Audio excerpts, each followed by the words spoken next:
FDA ने एक factory का भंडाफोड़ किया है जहां पर दवाइयों की मिलावट होती थी। क्या है ये पूरा मामला, किस तरीके से इस कार्रवाई को अंजाम दिया गया, इस पर बात करने के लिए हमारे साथ है एफडीए के विजिलेंस की टीम और हमारे साथ है राहुल खाड़े सर। सर, एक कार्रवाई की गई है एफडीए की तरफ से, विजिलेंस डिपार्टमेंट की तरफ से, किस तरह की कार्रवाई है ये? एक घेरवार फार्मा करके एक फार्मा कंपनी है, उस पर हमने रेड कर दी थी। या उस पर पिछले साल भी कार्रवाई हुई थी। वहाँ उसने आयुर्वेद में एलोपैथी की मेडिसिन की मिलावट की थी, इसलिए उस पर कार्रवाई हुई थी। वहाँ उसका लाइसेंस भी कैंसिल हुआ था।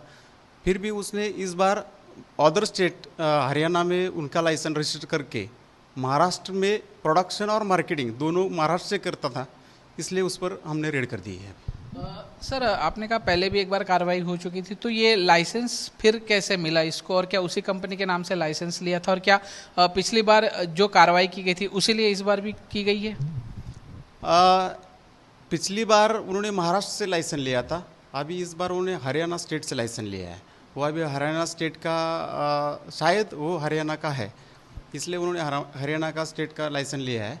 और हमें इस बार भी उन ऐसा सबूत मिला है या सैम्पलिंग में हमें समझ में आया है कि उसमें एलोपैथी का ही ड्रग वो यूज़ करता है, और इसी वजह से उनका रिजल्ट में शायद उनका फ़ायदा होता होगा, इसलिए वो सब महाराष्ट्र में या ऑल ओवर इंडिया में वो उनकी बिक्री ज़ोर से चल रही थी, ऐसे हमें मिला था, इसलिए हमने उस पर रेड कर दी थी।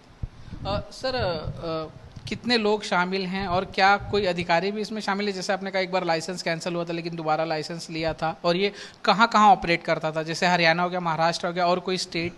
एक्चुअली 2021 में जो हमने रेड की थी वो ऋषभ मेडिसिन, उसका ही सिस्टर कंसर्न था, उसके वाइफ और उसके नाम से। वहाँ ऋषभ मेडिसिन में हमने रेड की थी और वहाँ पर हमने सैंपल लिए थे, तो वहाँ पर उसके ड्रग में एलोपैथी मेडिसिन मिले थे। फिर हमने उसका लाइसेंस कैंसिल किया और जो मेडिसिन थे हमने पूरे जब्त की। उन्होंने अपील किया गई, अपील भी उसकी रद्द हो गई। अभी हाई कोर्ट में फिर फर्दर उसने अपील किया, अभी वो पेंडिंग है वहाँ पर। अब उसके बाद उसने यहाँ लाइसेंस कैंसिल हो गए, तो उसने हरियाणा में लोन लाइसेंस लिया था एक फर्म के पास, और वो जब यहाँ पर फिर वहाँ बनाना स्टार्ट किया उसने वो प्रोडक्ट्स, लेकिन वहाँ लाइसेंस होने के बाद भी वो यहीं पर मैन्युफैक्चर करता था। इसलिए हमने मार्च में ये मार्च 24 में उसकी रेड की फिर से, और 1,27,000 का मेडिसिन और बाकी मशीन सीज किए थे।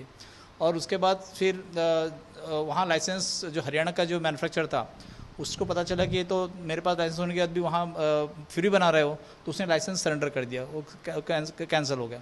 अब कैंसिल हो गए तो उसने उसके मेडिसिन जो लाइसेंस थे वो फिर भी यहाँ पे वसई में फिर से बनाना चालू किया उसने। और फिर हमने अभी वापस रेड की और 3 जगह, ऐसे 3 डिफरेंट जगह लोकेशंस वसई में, वहाँ पर हमने रेड की और 1,41,41,41 के मेडिसिन, मशीन्स, पैकिंग मटेरियल हमने पूरे जब्त किए। और 3 बहुत बड़ा प्लॉट था, ये एक्सरसाइज था।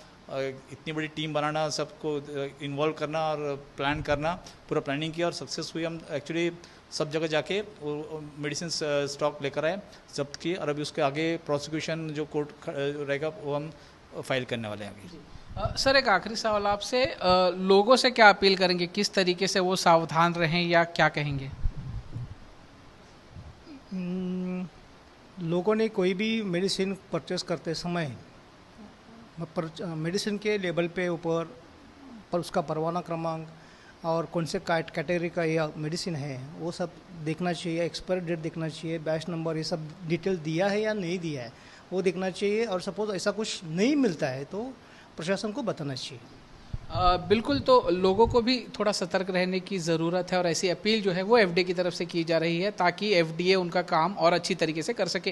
कैमरामैन नितिन वर्ने के साथ दीपेश त्रिपाठी, आज तक, मुंबई।